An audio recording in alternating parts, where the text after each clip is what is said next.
Laissons de côté ce triste tableau de l'histoire du monde qui s'étend depuis la chute jusqu'à la restauration de toutes choses pour nous pencher sur cette mise en orbite des siècles à venir, où toute la plénitude de Dieu contenue en Christ pourra se manifester et se découvrir progressivement, tout au long de ces ères interminables où nos capacités et nos facultés évolueront et s'accroîtront tout comme le cadre où nous serons placés.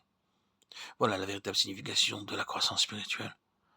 En faisant abstraction de cette création en ruine, nous verrons alors que les âges ont été créés en Christ, par Christ et à travers Christ, d'après le dessein éternel que Dieu s'était proposé de réunir toutes choses en lui.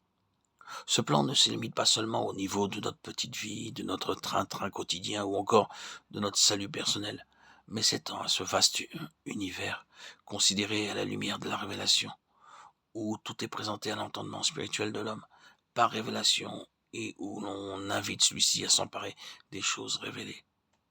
Quel Christ extraordinaire! Voilà ce que Paul avait sous les yeux, et qui pourrait très bien se résumer dans cette phrase. À cause de l'excellence, cette connaissance qui excelle, cette excellence, l'excellence de la connaissance de Christ Jésus, mon Seigneur. Paul est déjà un vieillard quand il écrit que je le connaisse lui. Christ n'est plus prisonnier du temps, et du point de vue de Christ, le temps ne s'insère dans l'éternité que par la nécessité de la rédemption en vue de rétablir le dessein éternel de Dieu.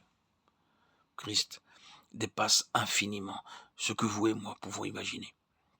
Voilà le message percutant que Paul nous adresse.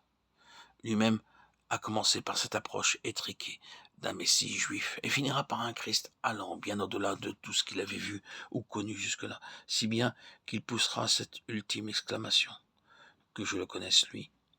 Et l'éternité ne suffira pas pour cela. Quel Christ fabuleux! C'est Christ qui nous élèvera et qui nous affranchira. Toutefois, ce n'est pas en nous faisant de la courte échelle qu'il le réalisera, mais en se révélant à nos cœurs.